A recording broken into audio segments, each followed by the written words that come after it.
বাংলাদেশ থেকে আসা বহু প্রবাসী রাস্তায় হন্য হয়ে খুঁজছে চাকরি। স্বপ্নের প্রবাস জীবনে চাকরি যেন এক সোনার হরিণ। দালালের সহায়তায় সৌদি এসে ভাষাগত সমস্যা কিংবা অন্য কোনো কারণে হয়রানির শিকার হয়ে যারা চাকরি পান না তারাই পড়েন বিপাকে। রাজধানী রিয়াদের অলিগলিতে চাকরি খুঁজতে দেখা যায় নতুন ভিসায় আসা প্রবাসীদের। রাস্তার পাশে দল বেঁধে দেয়ালে লাগানো চাকরির বিজ্ঞাপন খুঁজতেও দেখা যায় অনেককে।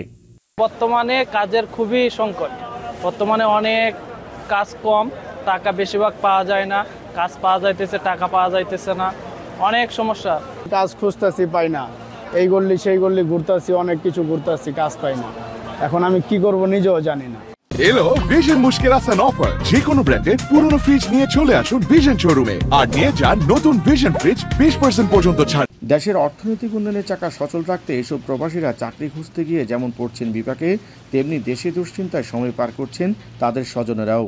বাংলাদেশ থেকে যারা কোম্পানি ভিসায় আসছেন অল্প বেতনে কাজ করার সুযোগ পাচ্ছেন কিছু প্রবাসী। যদিও 4 থেকে 5 লাখ টাকা খরচ করে প্রবাসে এসে তাদের অনেকেই পাচ্ছেন না ওয়ার্ক পারমিট বা ইকামা কার্ড। প্রবাসে আসার পর 1 বছরের মধ্যে আকামা দেওয়ার কথা থাকলেও দালালরা টাকা নেওয়ার পরে পাসপোর্টে থাকা 3 মাসের ভিসার মেয়াদকে আকামার কথা বলে চালিয়ে দেওয়ারও অভিযোগ রয়েছে।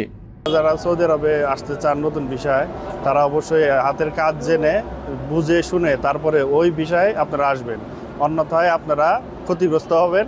এ অবস্থায় রিয়াদ, জেদ্দা, মদিনা, দাম্মাম সহ সৌদি আরবের বিভিন্ন প্রান্তে বেকার সংখ্যা দিন দিন বৃদ্ধি পাচ্ছে। কাজ এবং ভাষা না জানায় বিপাকে পড়েন অনেকেই।